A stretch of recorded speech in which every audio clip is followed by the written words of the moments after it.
Good, thank you. And so I was talking about the the preliminary section. The author of this marvelous Lojong text, Shantideva. So he so basically he renounced the kingdom and he entered into the Nalanda Monastery University. So he actualized the monastic vow, and during his lifetime in Nalanda, he's very much inwardly practicing the Bodhisattva conduct rather than showing very much into society and outwardly. So during his, there are some stories about him, so which I don't have to go through. I think many of you may already know it. If some of you not so familiar about his life story, you can refer to the some of the books, like such as the teachings on the Bodhisattva Avataracharya, which composed by Shantideva, and there are many commentaries, including the root text. So at the beginning of I did one commentary on Bodhisattva Avataracharya quite many years back in Kuala Lumpur. So this came into a small booklet.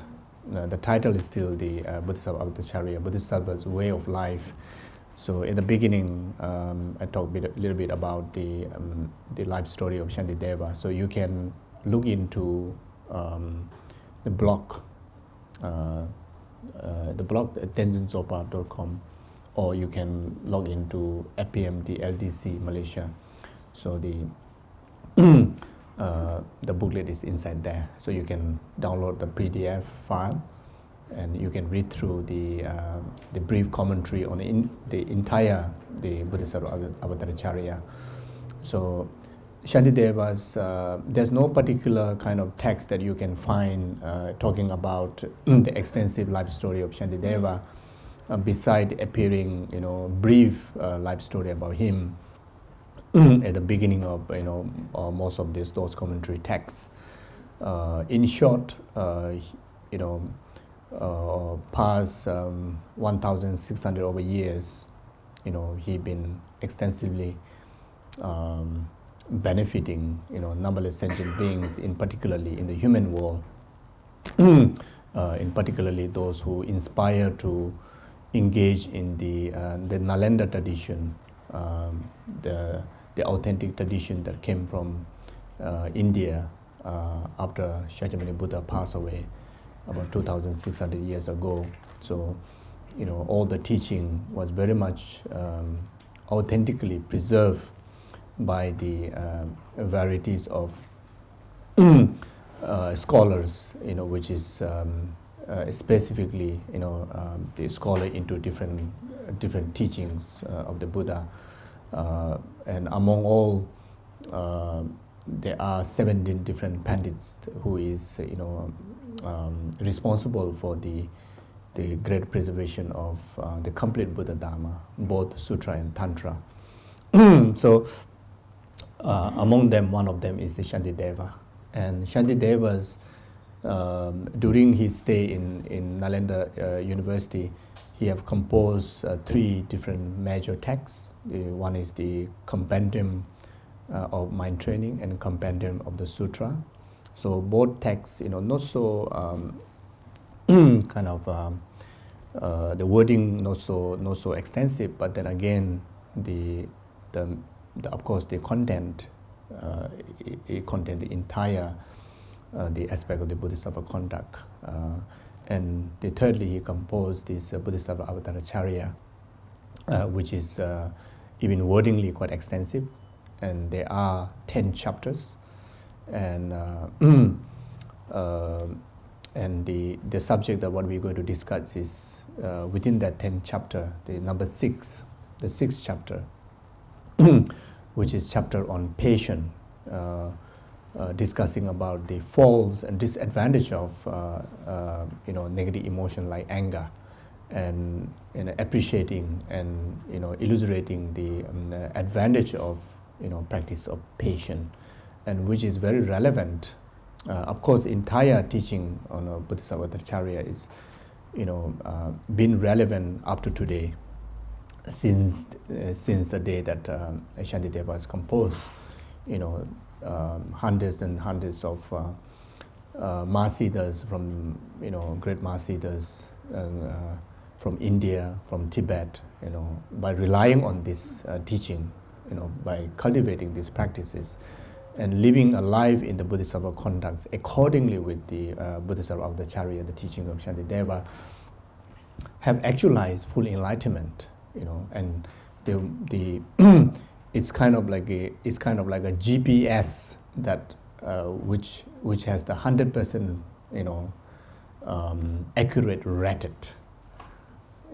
The rating like 100% accurate rated. So the GPS to full enlightenment. So which is even today like a living example, like His Holiness the 14th Dalai Lama. He extensively give the explanation transmission of this text, Bodhisattva Charya, all over the world. And just recently, few days ago, in Bodh Gaya, some of us were there, and we received the lineage freshly. So the lineage is freshly still alive. Like into some of us, and what we're going to offer to you all, the brief, scanning through the chapter 6, and I wish that if you can able to adapt or adopt, okay, hopefully that you can able to adopt the text, the Bodhisattva after the Charya. Is not so. This text contains two teachings that what His Holiness Dalai Lama provided to the Kalachakra participant and participant last 2 weeks. One is the Bodhisattva, half of it is the Bodhisattva Charya. Then the rest is the Gomrin Parva, the meditation.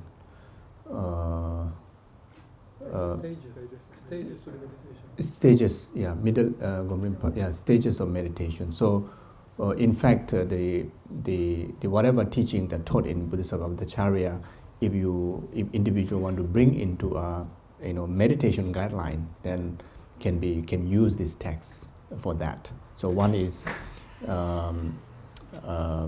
very informative, structured the teaching. Then the second portion of the text is structured, bring into a meditational kind of practices. So I will offer this text for the center here, and you can find time to read and practice. And as for commentary, so I did a brief commentary, as I mentioned before. It's in the PDF file. So some beginner like myself, then maybe could be some benefit, to have a rough idea of each verses.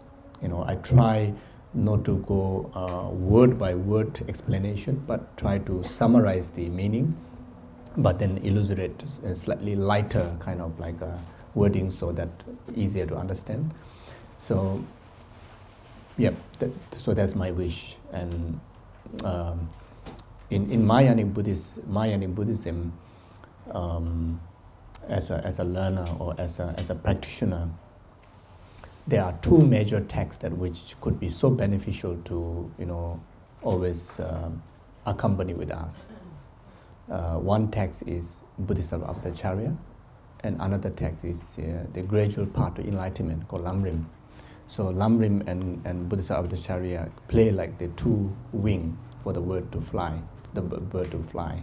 So the Lamrim teaching, or the gradual path to enlightenment, that the name of the text, in other words, in Tibetan called Lamrim, give us the complete structured overview of the entire the path from very beginner level up to the state of full enlightenment.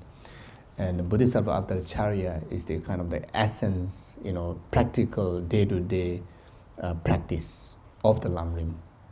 So by knowing the structured guideline, at the same time, day-to-day kind of an antidote or the formula that we can apply into our life. So these two texts is very important texts. And I also did combined commentary of Lamrim Chemo, the great Lamrim, and the short Lamrim, the foundation of all good qualities. So combine these two together, because the Lamrim Chemo, the great Lamrim, in English translation, there's three books, yeah.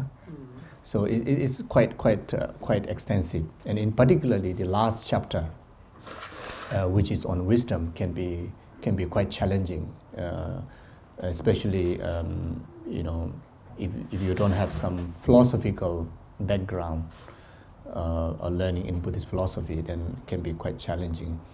The chapter, the first volume and second volume, or the teaching on the small scope and middle scope, can be all right, but the last chapter can be quite challenging. So what I did is, instead of quoting all the different assertions, rather just use the practical, what we really needed to applicate, and combine into a brief kind of handy booklet. So that also in the blog. So you can also refer to that again for those who are in my level. The rest you can grab the big one. Don't need to go to the small one. But those of you who maybe one or two that is my level, then yeah. So maybe some benefit. So and these two treatises are extremely important if you really wish to advance in the Buddhist teaching as well as Buddhist practices, without which, it's like we got the full body of the bird, but then no wing. So it's like that. That's what I want to say. And as far as concerned with the Shantideva, I think his biography can be illustrated through the Bodhisattva Acharya. The entire teaching is not just kind of like a scholarly kind of composition, the scripture. It is very much illustration of his own practice, his own philosophy, his own way of thinking, his own way of living, and his own conduct. And he succeeded, relying on this conduct, he succeeded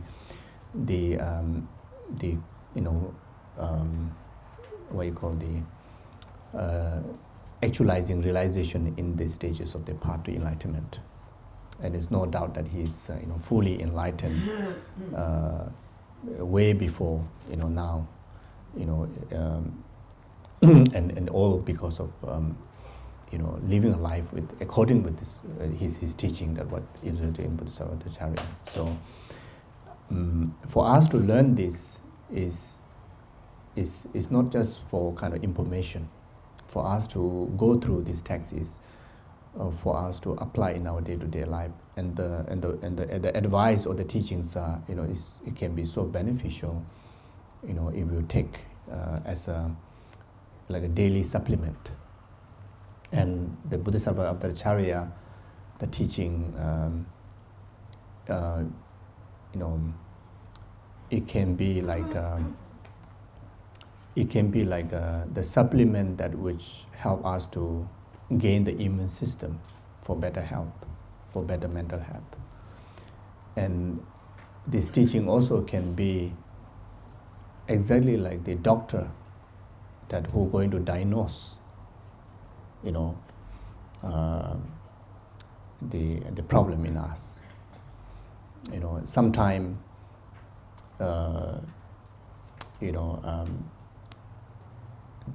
what you call the attitude or the practices sound like quite hard, quite difficult, but then yet again, it is something is so beneficial because it will accurately diagnose, what are our problems, what are the causes of our suffering, so it can be like a perfect, the doctor who is going to diagnose us, and also it can be like the medicine that which, after diagnosing, and it can be the best medicine that can absolutely 100% can cure our problems. So, and in particularly the chapter 6, we will talk about the appreciating the harm givers rather than retaliating, rather than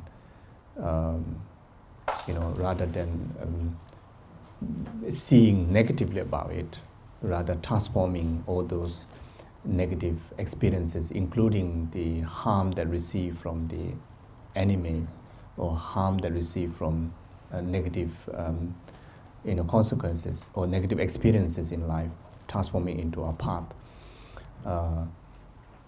If we don't have the motivation of studying this text, like how we would appreciate the doctor. Like let's say someone have a tumor, and just to spotting that tumor,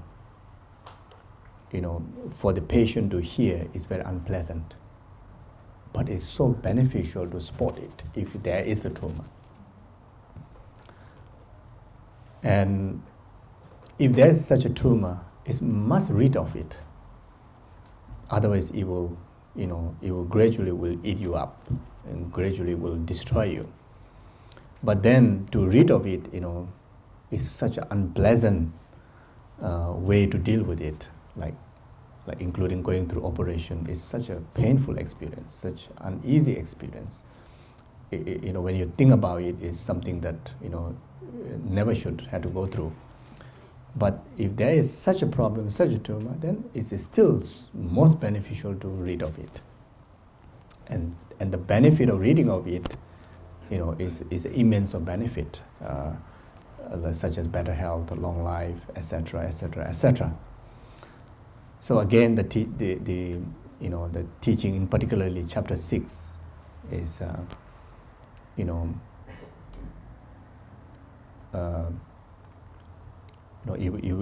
will try to bring into a transparency of our ego, transparency of our impatientness. It's unpleasant to know that, but it's so beneficial to know that, and it's necessary to know that.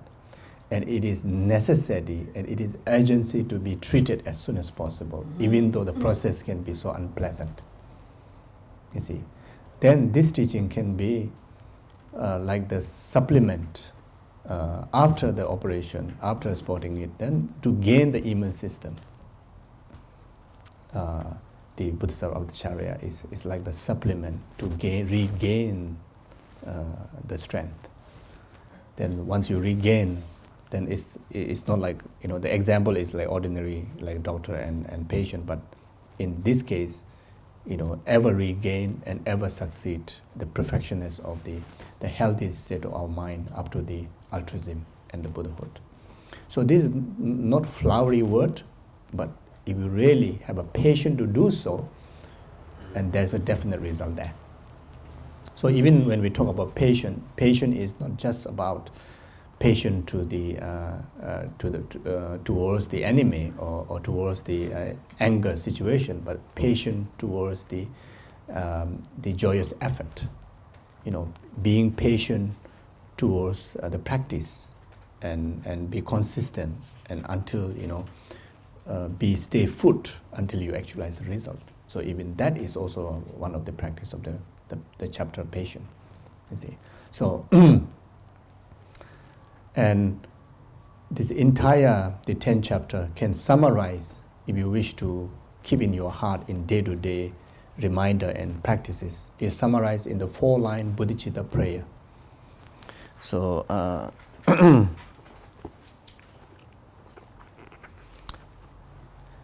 the four-line Bodhicitta prayer is, may the Supreme Bodhicitta that has not arisen arise and grow, and may that which has arisen not diminish, but increase more and more.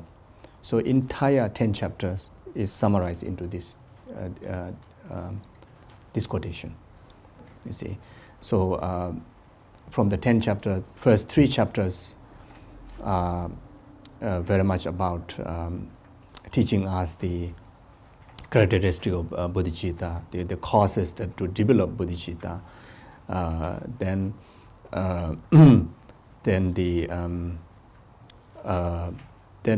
the later subsequent three other chapters, the bodhicitta that after actualizing, to not to diminish, rather to grow. Then and not to diminish, to secure the bodhicitta practice. Then the last 4 chapter, to increase, until actualizing the state of full enlightenment. So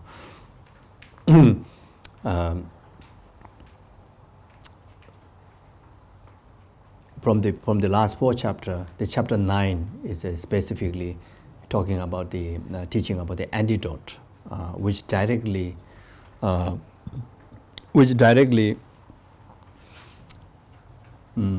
oppose the cause of the root of the samsara, the root of the suffering, which is the ignorant. So it talks about the right view, the emptiness, the dependent arising. Then the chapter 10 is very much about the aspirations, prayers,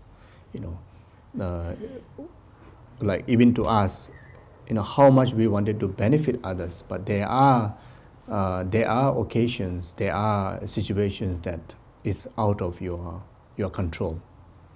There are many limitations in our ordinary world, even about bringing benefit to others, or even about bringing benefit to yourself. You see, but that doesn't mean that you should give up benefiting others. That doesn't mean that we should give up, benefiting ourselves. That doesn't mean we should totally choose the other path, which is totally letting go of compassion, letting go of altruism. So one of the way, even physically, that we are unable to offer benefit, but then intentionally, aspirationally, we should continue to benefit all sentient beings. So through such as prayers, well wishes, through aspirations, you see. So whatever the good thought that arises in you, try to share those good thoughts with the rest of the other sentient beings. Always, physically unable to liberate others from suffering, but then intentionally always want to liberate others from suffering. And that anybody can do if you wish to, and even intentionally that you don't feel there's a great strength, even bringing about benefit to others, but then at least make a supplication prayer that may I able to actualize in my mental continuum the altruism attitude like the Bodhisattvas and Buddhas, and in our day-to-day life, at least in the morning when we wake up, at least once a day, we at least minimum, which anybody can do, anybody can able to do, like may whoever see me, may whoever think of me, may whoever remember my name, see my picture, may whoever criticize me, want to harm me, whoever praise me, want to help me, in whatever positive or negative interaction, interdependency with others, may I be absolute cause to bring, the happiness of the temporary, the essential happiness, up to the happiness of the everlasting state of enlightenment. At least we should have that attitude. How wonderful to have that attitude when you wake up. First thing, that may I be most beneficial for the well-being of all sentient beings. So in that content, then whatever activities in the day-to-day life, whatever job that you have, whatever responsibility you have, without neglecting that responsibility, our life becomes so meaningful, because based on the Buddha's own scripture, it says whether it becomes virtue or non-virtue, whether it becomes dharma or non-dharma, very much dependent on the intention. You see, so if we have a dharma intention, then with the dharma intention, you go to sleep, your sleep becomes dharma. With the intention of dharma, if you drink coffee, your coffee session becomes a dharma, or virtuous. With the intention of benefiting all sentient beings, happiness, then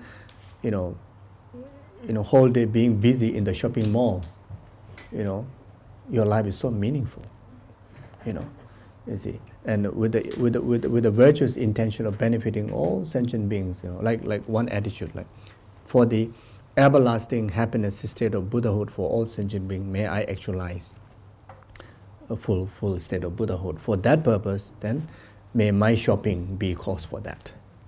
May my pizza session be cause for that. May my coffee session be for cause for that. May my sleeping be cause for well-being of others. May my holiday trip be cause for well-being of all sentient beings. You see, so just because of that intention, every single step that you make, every single places that you visit, you transmit the positive energy to everywhere. Your positive energy transmit to all the 5 elements. Entire space filled with such kind of energy. And how wonderful if everybody in the world think like that. The world will be such a peaceful, wonderful place. And sometimes you may think that, if the intention is so powerful, then why the world didn't, have complete peace? Because even though there are Dalai Lama exists, there are so many other Bodhisattvas exist. But when you really count how many people from the 7 billion people, how many people think negatively and how many people think positively. When you compare, think positively is so little, so limited. So we also cannot blame Dalai Lama or all the Bodhisattvas that you didn't change the world through your good intention, because so few people think like that, you see. But how wonderful if everybody, at least 90% of 7 billion people think like that, the world definitely going to be a peaceful place, you see. But then again, because of not completely having peaceful place and only limited number of people think that way, and we should say we should give up, and that's a wrong attitude, you see. So we also have to do our part, our contribution. And if the immediate benefit, at least one person benefited is yourself. By thinking like that, by having that attitude, without any choice, your day will be so peaceful. Your day will be so happy. Even entire world collapsing, but because of such altruism attitude, you can remain, so tranquility, you can remain so peaceful. And that is an individual inner experience. If you genuinely express like that, no doubt, that state of your life is so peaceful. Even like in the earthquake zone, entire wall is collapsing, but because of that attitude, you can it still remain without affected by the trauma. If you happen to be in a war zone, because of that altruism attitude, you can remain without shaking in your heart. You still can overwhelm with the compassion, overwhelm with the peace, overwhelm with altruism, you see. So again, now we discuss in a word, but it is necessary for us to apply into our day-to-day life and try to experience it. When you apply the attitude genuinely, as I mentioned earlier, no choice, you will experience the peace. No choice. So unless we don't want peace, then peace within, then of course we forget about it. But if we really want it, then not just like kind of listening to the teaching, but then utilize into our day-to-day life as a part of our attitude, So you see, so that can be so beneficial. So like that. So as far as concerned with the lineage, in Buddhism, in Buddhist teaching, in particularly Mahayanic Buddhist teaching, the lineage is very, very important. The reason of being very important of the lineage, like how the prayer works, similarly, the blessing of the lineage also it works.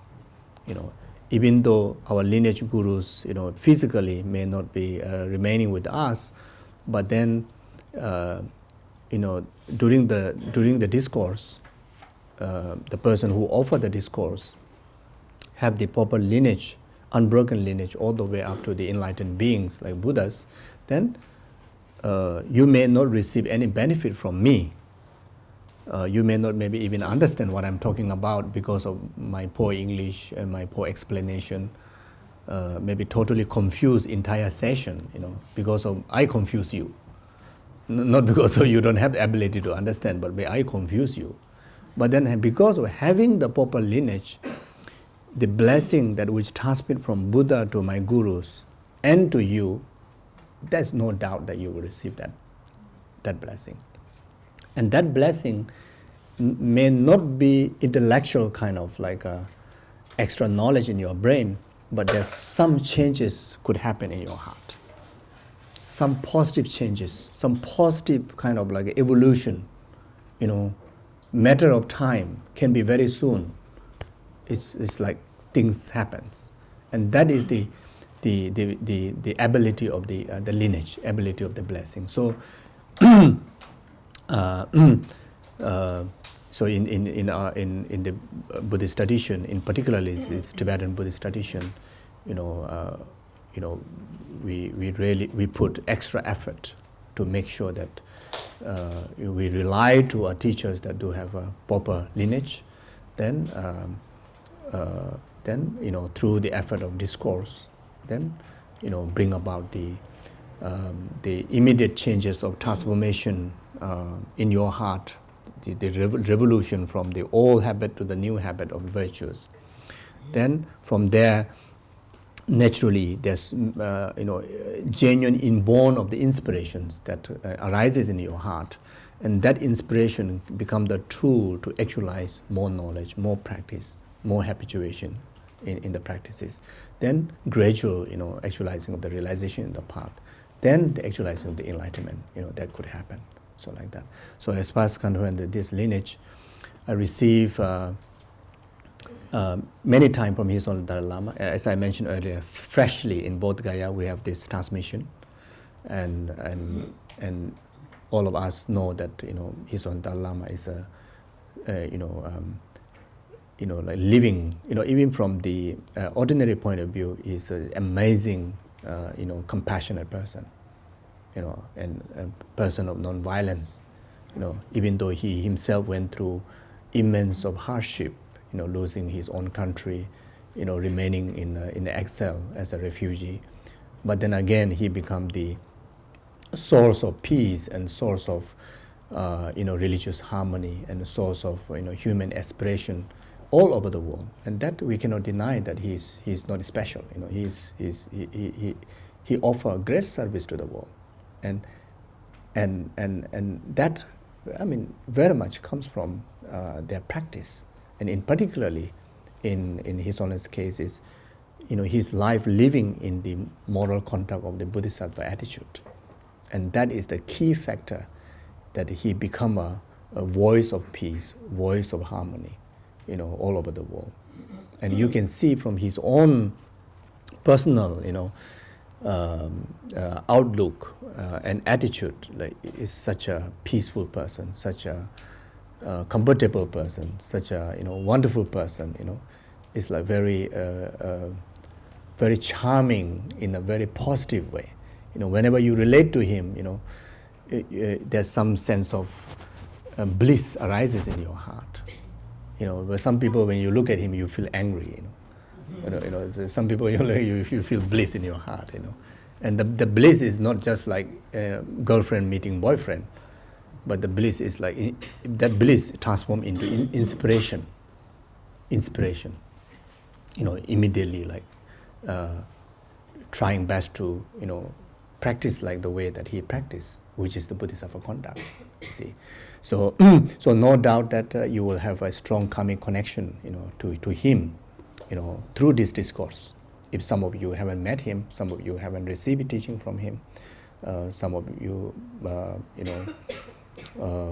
never thought about that you will hear someone talking about him. But whatever it is, it will establish a positive connection for you to them. Then my late guru, late Geshe Lama Koncho, he have give the Bodhisattva Altacharya extensive commentary, long, and also I received this Lojong Gyatsa, the many series of Lojong teachings. It's a transmission. So Bodhisattva Altacharya, he have granted many order transmissions, explanations. In one time that Geshe-la advised to memorize it. So I try my best, but then I think I fail. So there are many monastery monks that they do memorize Bodhisattva Altacharya and try to take as a daily sadhana, to recite and try to contemplate in your very best. So I've tried. I've tried, but I've failed terribly. I've tried. So anyway, again, the late master Geshe Lama Koncho, I think you may know mostly from the Nadi's movie, Unmistaken Child, the previous reincarnation of the Unmistaken Child.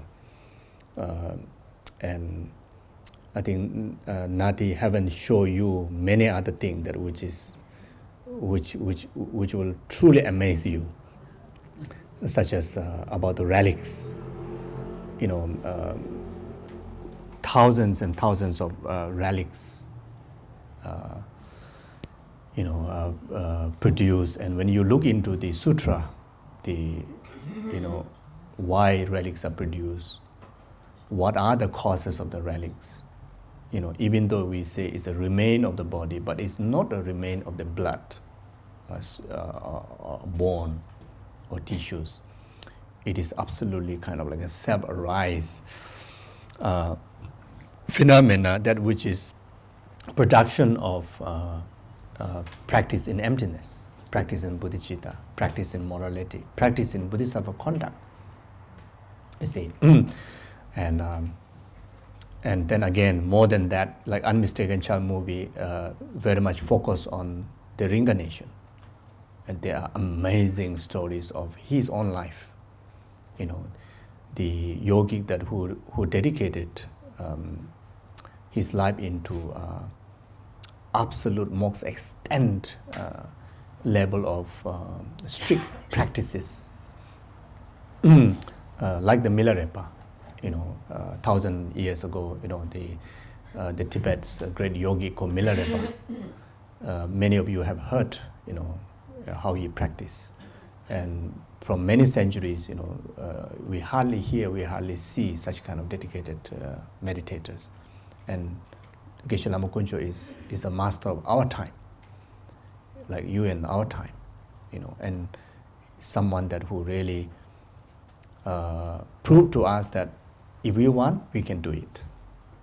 It's not something that only in Buddha's time can able to do it. Even today, the most degenerated time, the degeneration of our concentration, degeneration in our concentration due to too much distraction, degeneration in our enthusiastic, our efforts, our tolerance, even though surrounding is and our sensual attitude is like that, but if our inner mental attitude aspire to follow the path strictly, then liberation is possible, enlightenment is possible, even in our time.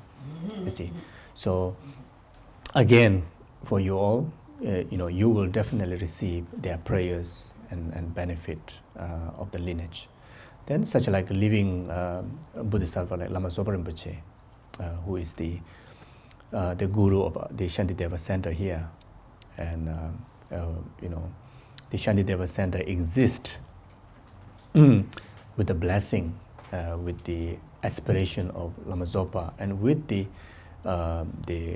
devoted disciple like Suki and the rest of the team here, and some of you have met him, some of you have received his teachings, and again, he is somebody that no different than Shantideva, who live a life totally in Bodhisattva conduct, whose life is absolutely dedicated only for the well-being of other sentient beings, only for the well-being of the rest of the sentient beings, not only humans, but the rest of the sentient beings. I'm not saying this because of these lamas that been my guru, because I got opportunity to serve like Lama Zopa. I served him for about 3 years. I traveled him 24 hours together. Someone, totally renounced the worldly world, totally renounced even renounced concerning about his own, like such as tiredness, sleep, food, just as long as able to make other people happy, as long as able to benefit others, and that is the absolute joy of him, you see. So, and someone who gained high realizations like shamatha. My late guru Geshe Lama Kuncho tell us that Lama Zopa Rinpoche, because many people feel surprised that why he don't sleep, why he don't fall asleep, why he don't need to sleep. For ages, why he don't need to sleep, it's 24 hours awake and 24 hours like non-stop teaching, working, and composing, meditating, but never sleep. So Geshe Lama Kuncho said that he have achieved the highest realization of shamatha, which is as I mentioned this morning, concentration, the highest level of shamatha. When you achieve the highest level of shamatha, you are free from tiredness, you are free from sleep. And these all are possible. Like Lama Zopa Rinpoche, he's a living person, our time. Venerable just met in Kopang, and many of you have met him. You spend time with him, and this all comes from the Bodhisattva conduct that the teaching from Bodhisattva Avataracharya that teaches.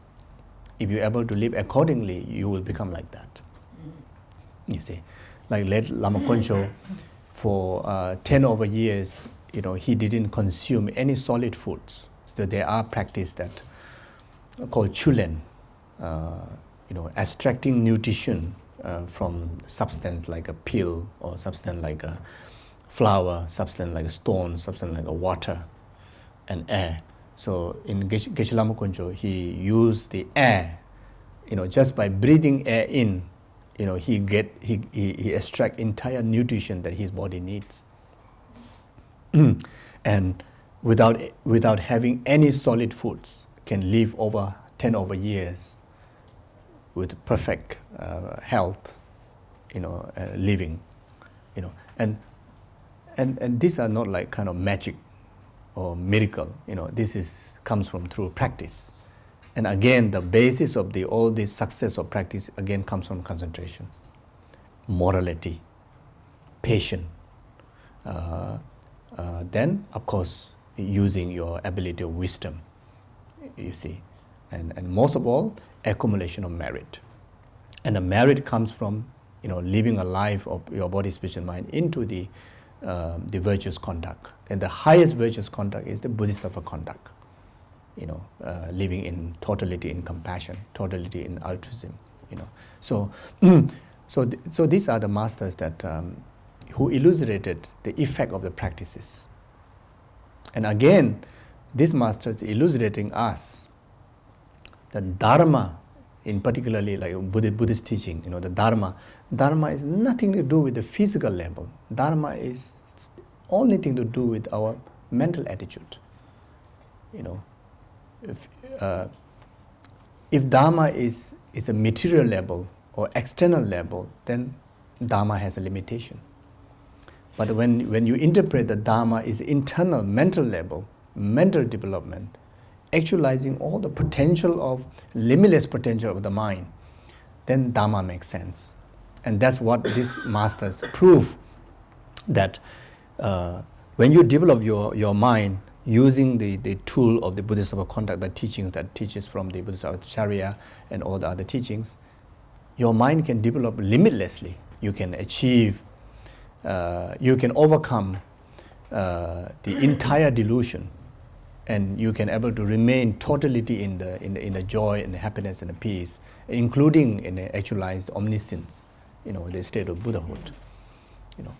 But then they also prove that how much you practice, if your intention, your motivation of practicing Buddha Dharma is to have longer life, to have a healthier body, to develop the physical strength, it doesn't work. To a better wealth, it doesn't work. It's a Buddhist teaching is not the formula, not for actualize better wealth, not for actualize better health, not for actualize better physical health, or not to actualize immortal lifespan. Not for that. So if our intention of learning Buddhist teaching is for that, then it's a wrong intention, and you will not actualize the goal. You see. So as long as we took the substance from our father mother, the egg and the sperm, and that substance is the production of mixture of desire and the condemnation of desire and condemnation of ordinariness, the sperm and egg, and that is the main, the physical continuation of the cause. And since the cause is like that, it will have the completion of exhaustion of lifespan, of vitality. At the end of the day, it will come to ashes. It will come to exhaustion.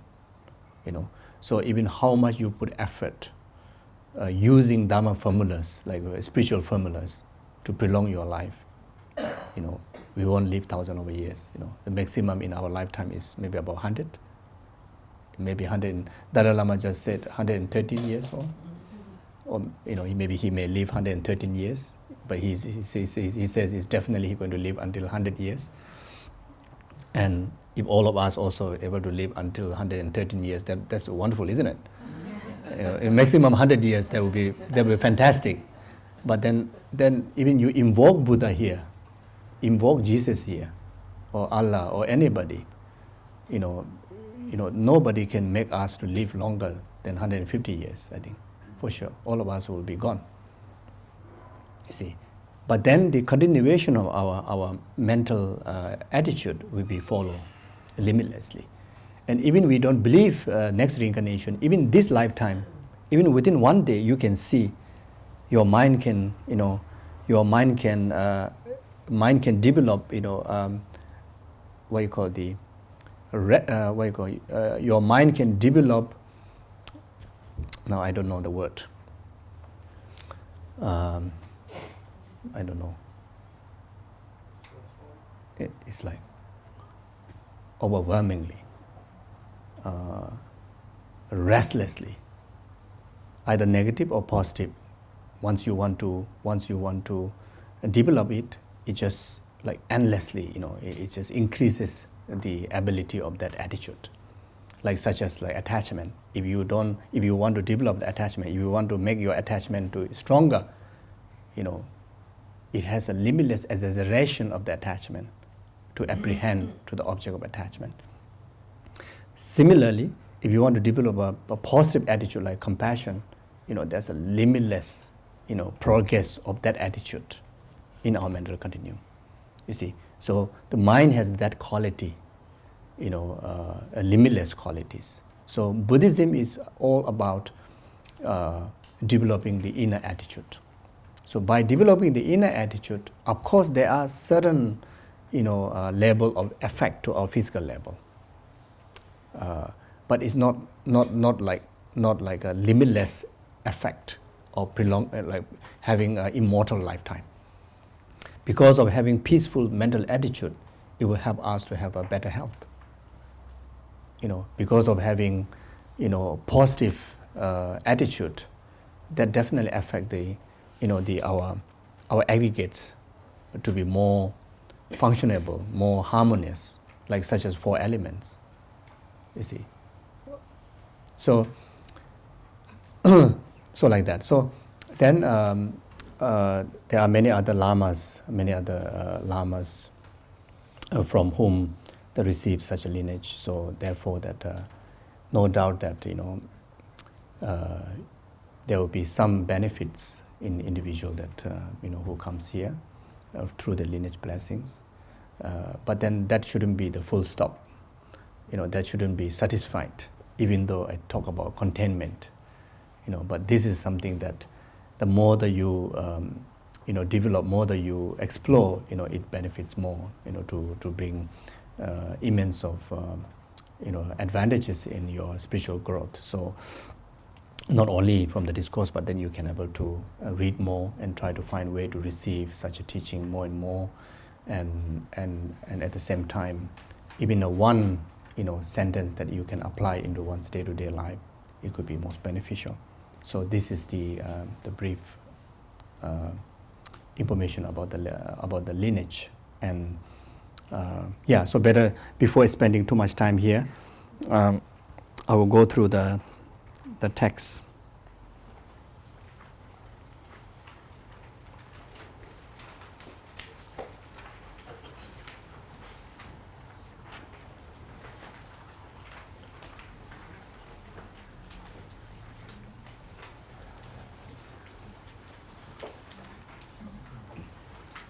So the entire the Bodhisattva Avatarya, the teachings on the 6 perfection, the practice of generosity. The 6 perfections are practice of generosity, practice of morality, practice of joyous effort, practice of patience, practice of concentration, and practice of wisdom.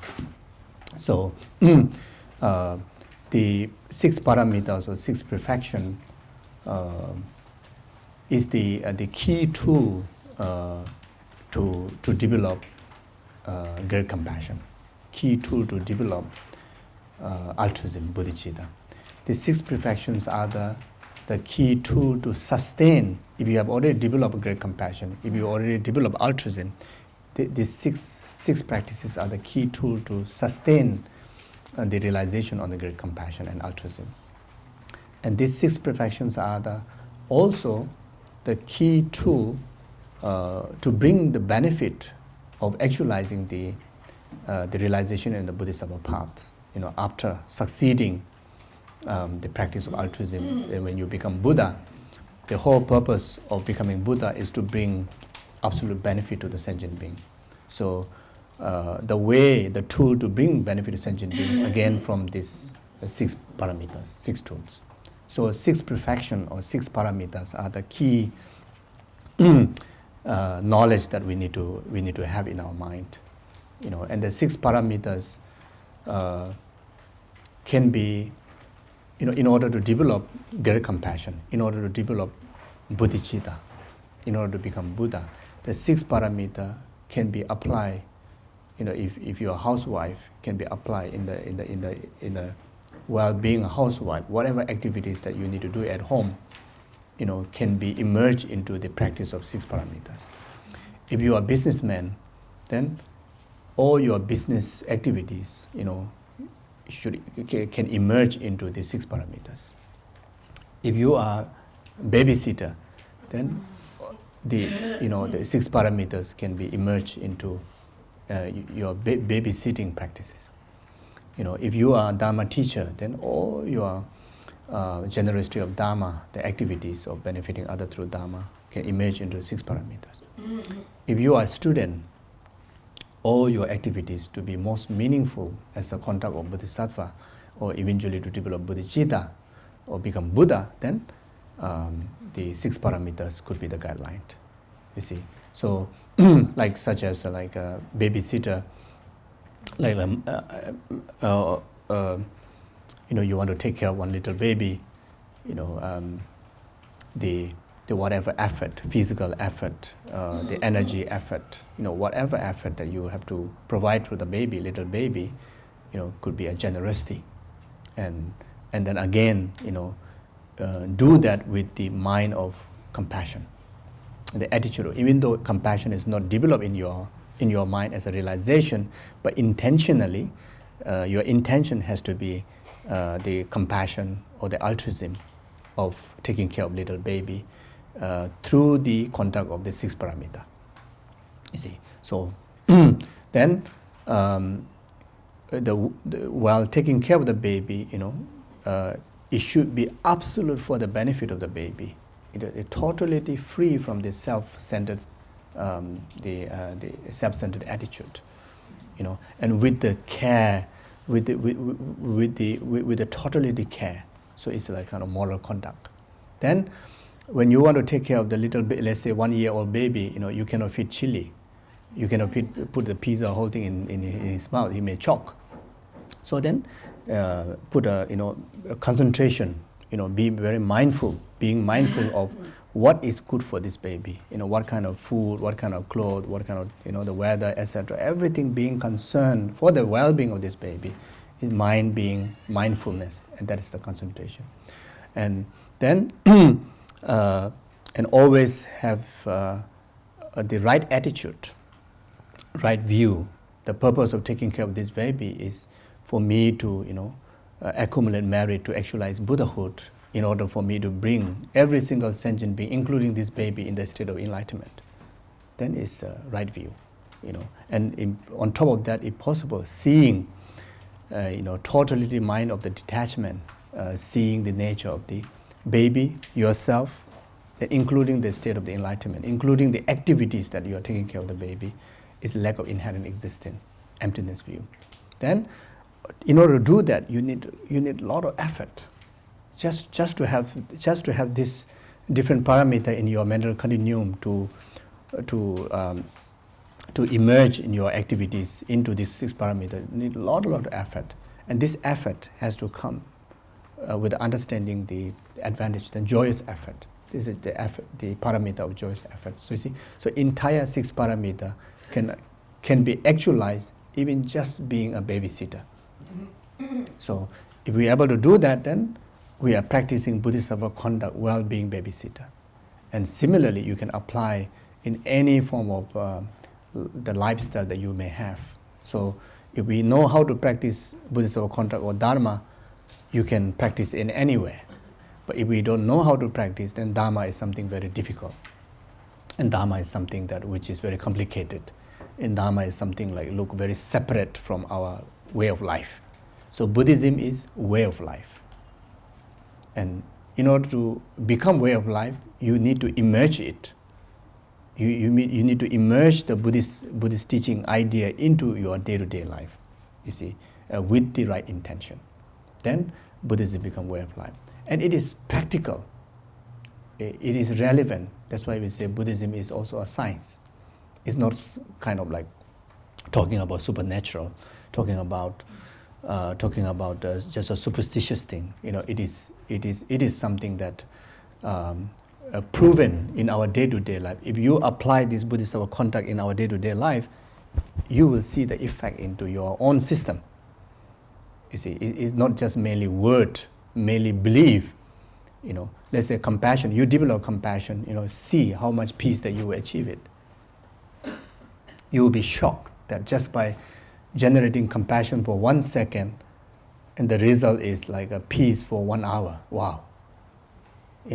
Or just being helpful to somebody with a very positive thinking can bring so much joy into your own system. And that joy improve the immune system of your health.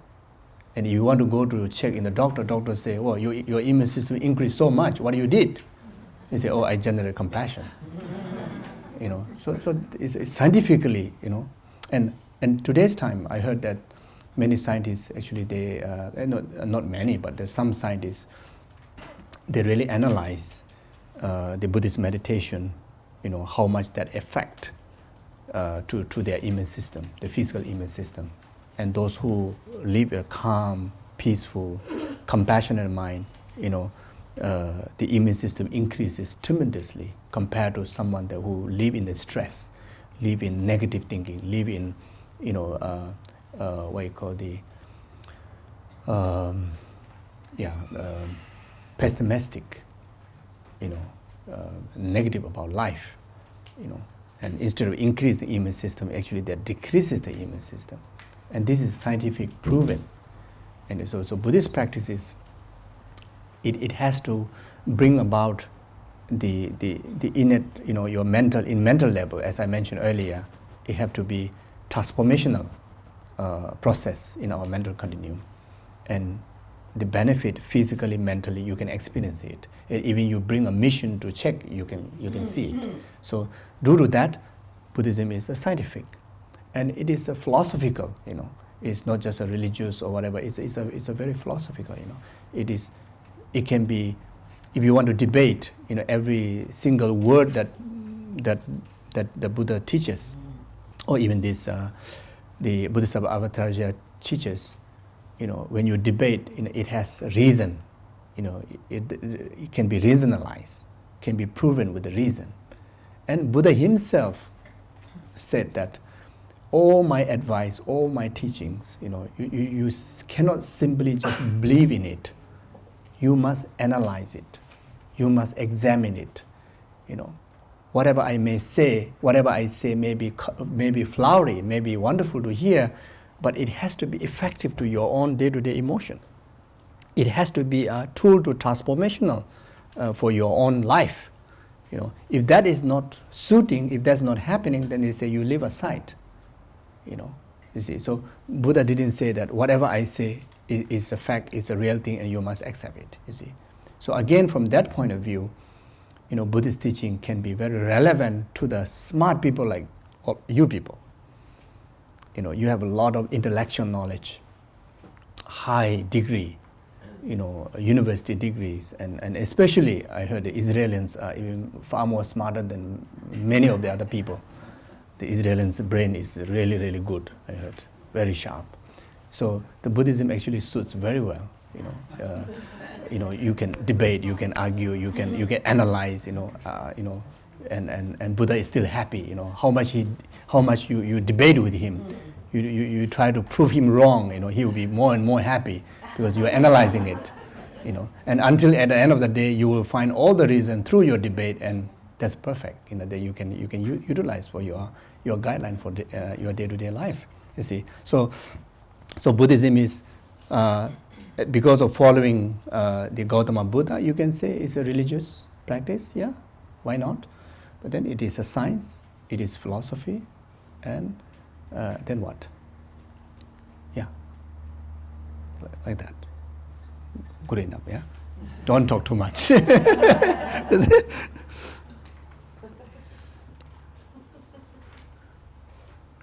This the Punso Rinpoche, the unmistaken child, the Lama. Last year, beginning of last year, I think around September. So we did a tour in the centers in Australia. So we visited, I think, 10 over centers there. So Rinpoche have a session one session that question answer or present his thoughts, and I have and one session is for me. So before I go to the session, so he always hold me back and say that don't talk too much. So he said that you when you teach, you like vomiting. He said that maybe you since you are speaking, you may not get tired, but listener get tired. Then he says, as a teacher, he said, you cannot give everything. They will not learn. Like you say everything, and that's the limitation for them. You just give. How old is he? 13, I think, 12, 13. 12 going to 13 that time. So then he said that you just have to give the core formula the ideas, and they have to go and analyze it. From there, they will learn a lot. So every time he reminds me, but I can't change. So blah blah blah blah blah blah blah blah. You see, so I'm supposed to stick on the topic, but in many cases, I cannot get to the topic. So, and this time, when I was with him in Bodh Gaya, and I say I'm going to Israel, we have a session. So he says, remember, don't talk too much. People will get tired. So anyway, so I better follow the instruction.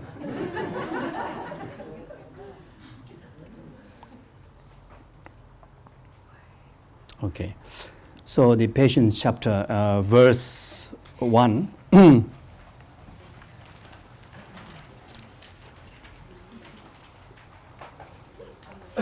He said a good, so you have the text, so my reading can be very bad too.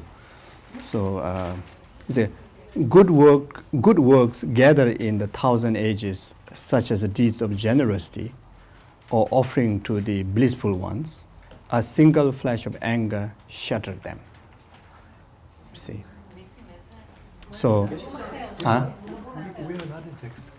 Same. Can you use this? Oh. Is it all right? Same, yeah, I can use that. I see. A different translation. Yeah, so whatever wholesome deeds, same thing. So whatever wholesome deeds, such as generosity and making offerings to the Sugatas, have been amassed over thousands of eons, will all be destroyed by anger.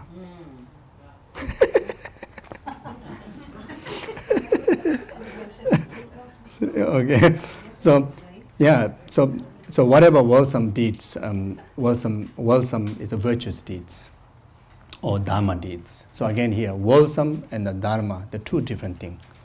Dharma, dharma is the formula or the practice or the attitude or the deeds that has to be cause for liberation. Wholesome or the virtue is a synonymous. Wholesome, virtue is synonymous. Wholesome or the virtues not necessarily can become the cause of liberation, but it is a cause of happiness. So all the dharmas are wholesome, but all the wholesome are not necessarily can be dharma. So that's the two things. So whatever wholesome deeds, such as the action that committed through compassion, action that accumulated through generosity, patience, benefiting others. So whatever wholesome that accumulated from the past, such as generosity, making offerings to the Buddhas, making supplication to the Buddhas, like such as offering of praises, offering of material offerings, and making generosity to the sentient beings, like giving food, giving medicine to those who need medicine, giving shelter to those who need shelter, providing protection to those who need protections, and including providing your womb to the sentient being from the past life that who needed to take rebirth in the human realm, like those mothers, even giving a womb, generosity of womb, providing a womb to bring about a human life into this world. Then generosity of, as a parent, generosity of your time to your children, or protection of like husband protecting wife, wife being companion to the husband, like etc. So all those are wholesome things, So so whatever wholesome, including the wholesome that accumulated through the generation of bodhicitta, altruism, accumulated from many eons lifetime before, can be shattered, can be destroyed just by one single moment of anger. See, so this is, in order to believe that, then you need to believe in Shantideva, you need to believe in Buddha, you need to believe in this text. But whether we are believing in this or not, the reality is anger really shattered the peace in us. how wonderful person you may be, how generous person you may be, how great person you may be, the moment anger arises, you are the worst person. You are the ugliest person. And you can feel that I am the ugliest person when you get angry. Maybe not then, but maybe later, you see. And at that time, if somebody put you a big mirror, then you will see how ugly you are. You look at your face, the disturbing face, you see. And the most of all, the peace is completely destroyed. Whether marriage are destroyed or not, but the peace absolutely destroyed. Whether marriage destroyed or not, you will destroy the peace of surrounding people around you. If you generate anger while your father, mother is there, while your relatives are there, all of them will be disturbed.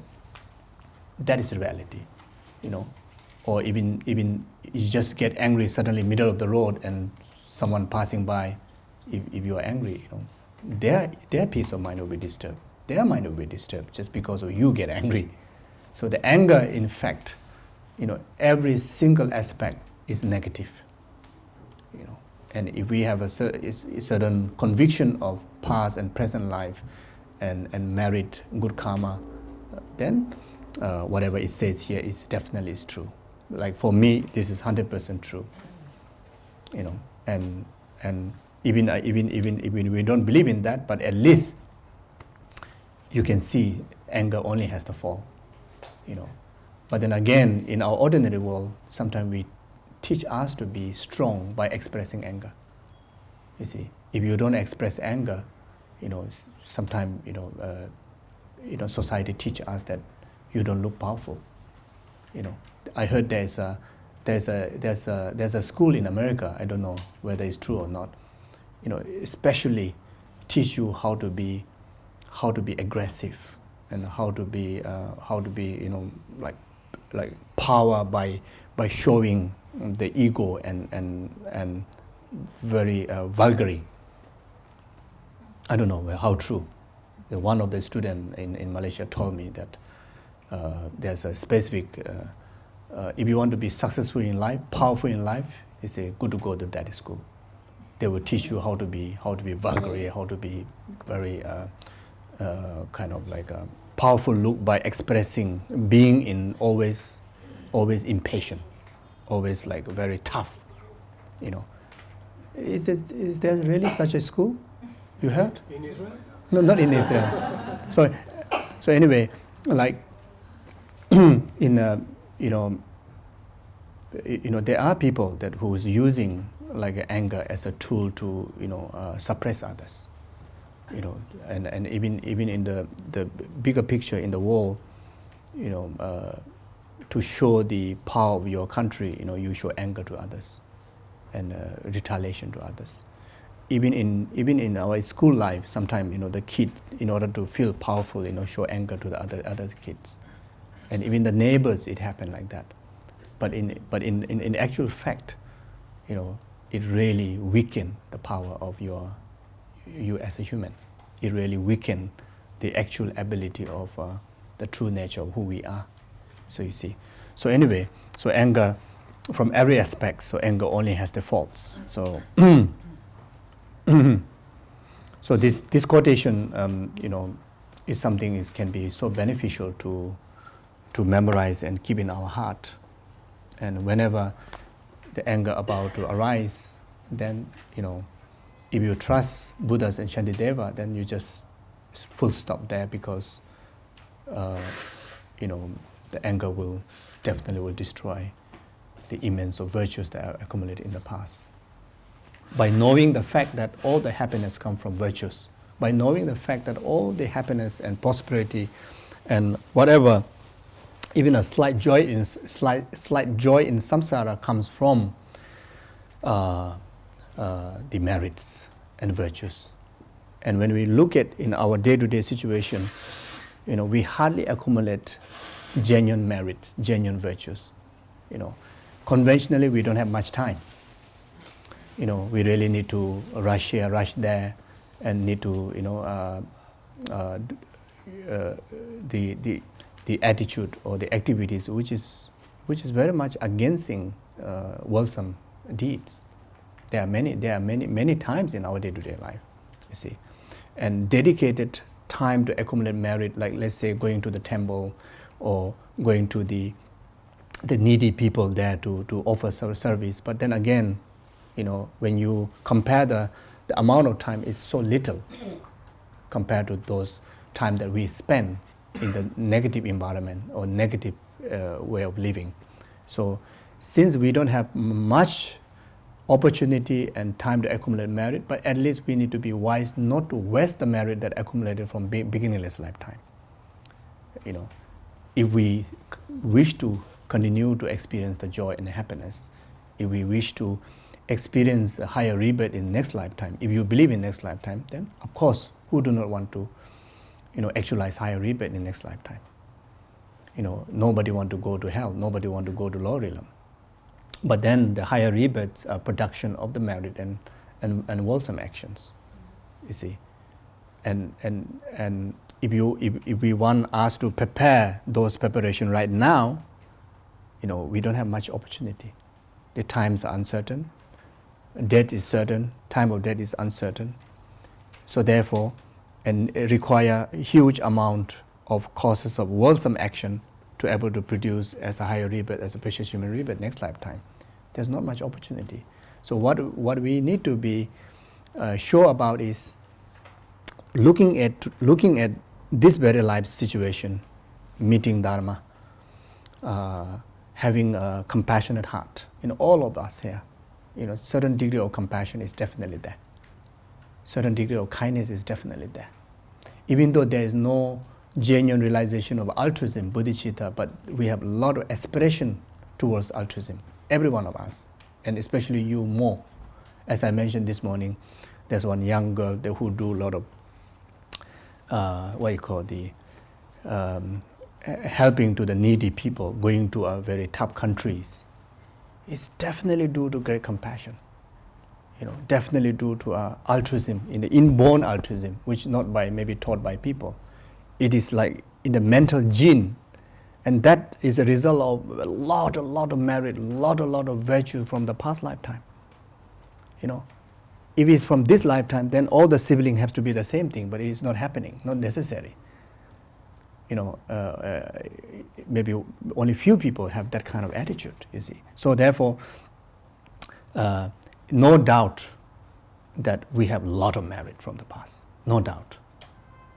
Just meeting Bodhisattva Avataracharya, just access to this Bodhisattva conduct, the teaching of Bodhisattva conduct, the way how Buddha would teach us, how fortunate we are, can be even just having access to the Bodhisattva Avataracharya is one of the obvious proof that we have a lot of merit. We have plenty of merit, abundance of merit. And having this intelligence of human, and we shouldn't neglect those merit, and rather we should secure it. It's like putting into fixed deposit in the bank balance. We must stroll carefully where all the time we can utilize the interest. And the way to utilize the interest of large sum of accumulation, like the money in the bank, large sum of accumulation of merit from the past lifetime, is almost like the asset that you receive from your parent. And the asset of this merit is received from our previous life. And we must secure it, at the same time let this merit to work for us. Like how the money, how you let money work to you. Not always be money slave, but let the money to be slave to you. Like that. Now let the merit to work for you. The way to merit to work for you is securing the merit by not encountering the force that which will destroy the merit, which is anger.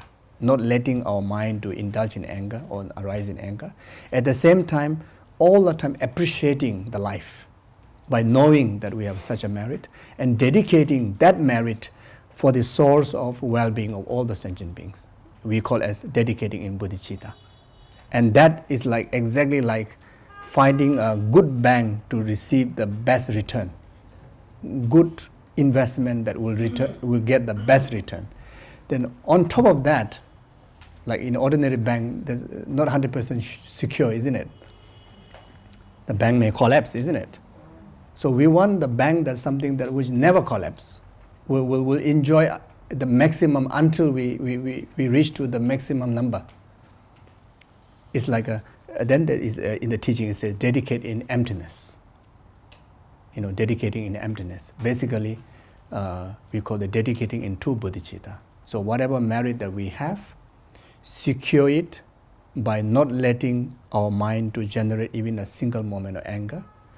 On top of that, every single day appreciate that merit by knowing how fortunate you are, then dedicating your life with the tool of this merit for the maximum benefit of the rest of the sentient beings' full enlightenment. Starting from just offering one genuine smile to someone and make someone's day happy. Starting with that. Or at least when you come out from your bed, genuine good morning to your family members. Starting from that. But the ultimate goal, the ultimate return is enlightenment for all of us. You see. So, and that also do without any attachment. Totally, free from grasping and attachment. It's like totally dedication, in totality well-being of the rest of the sentient beings. Not even concerning there's some return to you. So this is dedication in ultimate, dedication in emptiness. In this way, then we will be happy this very day. We will have a lot of resources to be happy tomorrow because we have a lot of merits. And we will continue to be happy, continue to actualize all the conducive conditions in life, the needs. At the same time, we'll bring the production of higher rebirth in next lifetime. The best ability, the best, if we could, become Buddha. If not, at least actualize the self-liberation. If that is not possible, at least actualize precious human rebirth. And be among us again. So like that, you see. So, in short, what I want to say is that if we don't have much time to accumulate merit, but at least we don't destroy what we have. If we don't have the economic is so bad, yeah, like economic is bad, they said, isn't it? Is that true? Isn't it? Economic, the now world, the economic is very bad. Similarly, in its spiritual environment, it's like economic is very bad, like similar like that. We call the 5 degenerated time. It's exactly like the worst time of economic. But fortunately, our previous life worked so hard. So we must make sure that, secure that properly. So same thing to do with our merit. And one of the greatest obstacles is anger. So there are many degrees of anger, not only like coming out with so wrathfulness. The bit of impatientness in your heart itself is a degree of anger. Bit of inconvenientness in your heart whenever comes to any situation. There's no sense of settledness. It's a degree of anger. It also has a potential to destroy eons of merit. There's no sense of acceptance.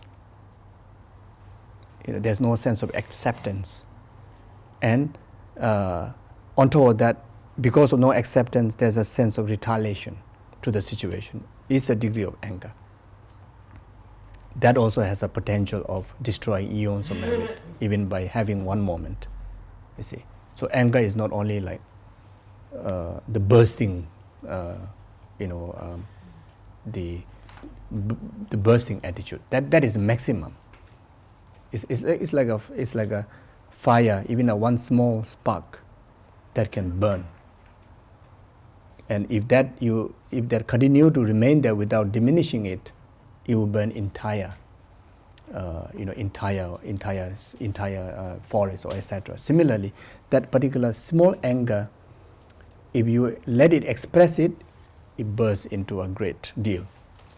But then again, that small spark has the entire potential to destroy if you just let it remain there without diminishing completely.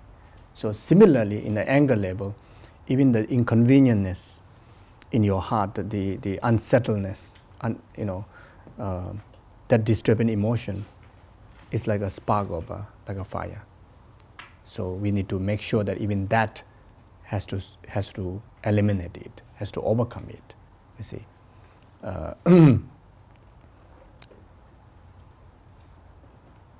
the acceptance when the problem arises in our life, like any form of problem arises, instead of having the mind of acceptance and moving forward to do it, we feel impatient, we feel retaliation, and again that also is a certain degree of anger. You see, so therefore, one of the patient is called the patient of acceptance. You see, like such as death. If the death comes, if you accept the death, there's a peace in your heart. If you don't accept the death, there's a fear in your heart. Let's say like a cancer. If the doctors say that you got cancer, if you accept it, your mind got some kind of like a settledness, peace, and you have a clear mind to even look for a good doctor, look for a good medicine, look for a good cure. And not only that, on the process of cure, your immune system has a more opportunity to grow immune system to fight the cancer, because you have acceptance which bring about the peace of your mind. You see, in life there's so many different type of problems arises. The acceptance is the first move to the solution to overcome. Acceptance. So we have a little degree of acceptance in the realities. It's a very little degrees. So due to that, we suffer so much. You see, like even like what you call there's one little argument that happened in the family. If you just choose to accept what happened, the reality, and move on, it will overcome the disharmony. But instead of accepting, you rather exaggerate with emotionally, then the problem will go even more deeper. You see, so even to our sickness, our emotional difficulties, the acceptance is the door to the cure. You see, so acceptance, in another word, you can say is a tolerant. You can say patient. You want to say something? So why can't we accept the anger? Oh, you have to accept the anger, yes. You have to accept the anger as a negative. Not just anger, anger, welcome. No, you have to accept the anger. A reality that you have to accept the anger has the potential to destroy the peace. And most of us, we deny, are not accepting. We say anger, either misinterpret, say this is a power of our mind, or this can be useful, to suppress people, or say, oh, this one is something that,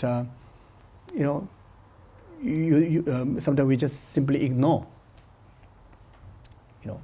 So we have to accept that there's an existence of anger in our mind, and we need to accept the exact characteristic of the anger. And as long as we know the characteristic of anger, we know the reality of anger. Once we know the reality of anger, then we only see the faults of anger, negative of anger. And once we see that, then see the benefit of adopting the patience, which is the opposite mind of the anger. So we have to accept the anger. But accepting here is not like kind of like, okay, I have anger and done, like cancer, or I have cancer, so I give up. I know I have cancer, so I'm not going for treatment. I'm not going to hope anything, done. Not like that. So accepting cancer, like having cancer, accepting this is a reality, that I really have a cancer. So therefore, I look for the possibility of cure. It make any sense? Yeah. Thank you. So, anyway, yeah. So acceptance is also like tolerant. Like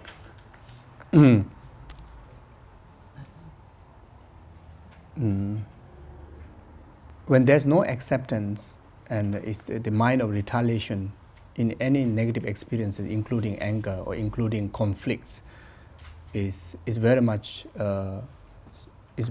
infused by the ego. And that ego is very much infused by the self-centered mind. And that self-centered mind is infused by the self-grasping mind. And that self-grasping mind is infused by the ignorant mind that which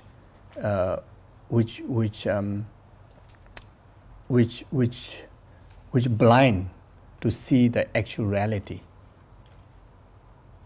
like such kind of like a conflict. If you see that the conflict is interdependency,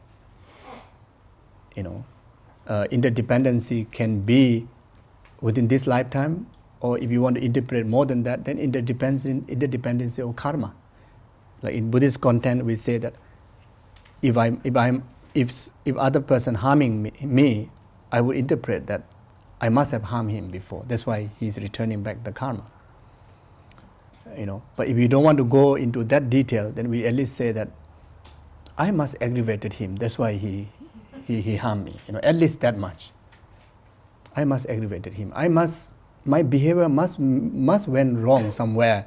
That's why he punched me. You will not like totally blame that person. You will also put your position in there. It's a part of the situation, you see.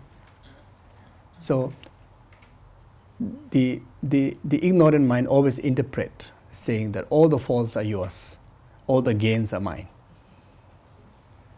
All the right things is mine, because that is the characteristic of the ignorant itself.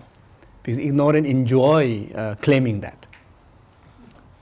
Ignorant enjoy that all the good thing is mine, all the bad thing is yours, and all the problem you created, all the good thing I created, and that infused to rest of our delusion.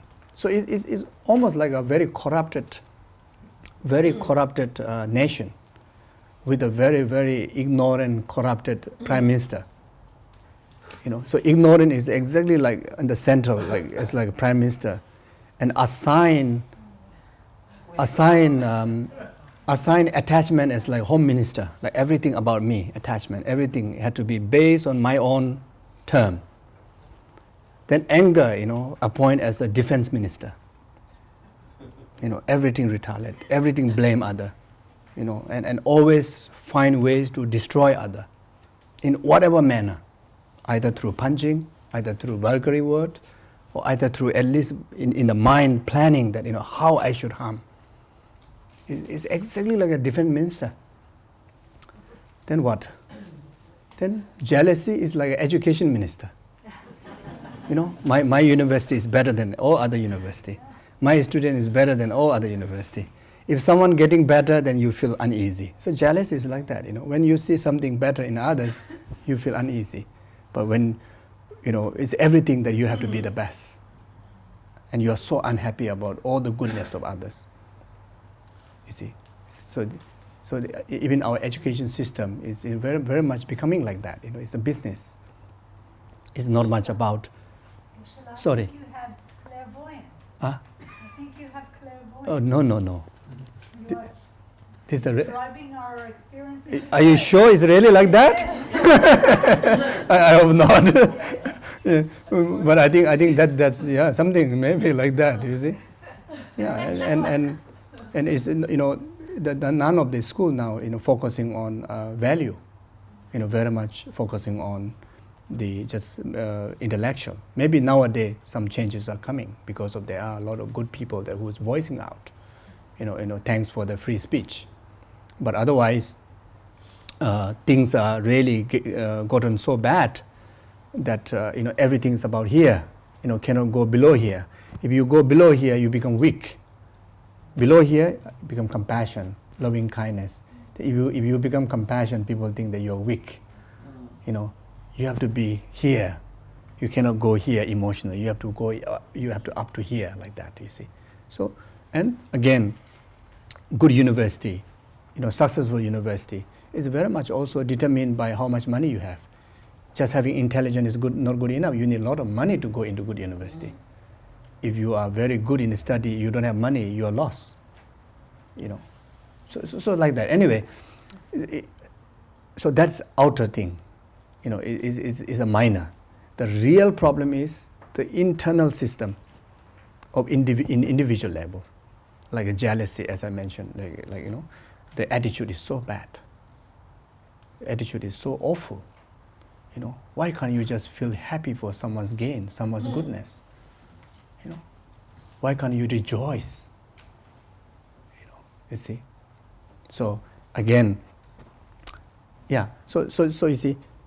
So this corrupted, you know, the ignorant minister, prime minister. Yes. Yeah. So you see, our situation is like that. So you see. So we need to bring up the what you call the most effective revolution into our heart. You see, the tool, the troop and the tool of revolution is the sixth perfection. Once the tool of sixth perfection, you know, bring as the theme of revolutional into our mental continuum, and establishing new kind of like state governments, like, you know, instead of jealousy as an education minister, you appoint rejoicement. Instead of foreign minister, instead of defense minister like anger, you assign a patient as a defense minister. Instead of home minister as attachment, you assign as a detachment, you know, loving kindness, you know, selflessness. You see, then as a prime minister, you know, we have to appoint the wisdom realizing the nature of impermanence, wisdom realizing the nature of, you know, the phenomena, the wisdom that which can appreciate, which can understand the interconnectedness, the wisdom that which can appreciate the interdependency, the wisdom that appreciate the well-being of others. So you appoint that as a prime minister. Yeah. Okay. Now, the next session, I think you will enjoy more than the session that you're going to happen. So it's a discussion. So what you can have a few discussion groups. So the discussion topic is how to bring revolution into this system, the ignorant system, and how to assign, how to appoint the new ministers and bring the changes into your life. Is that okay? Okay, thank you.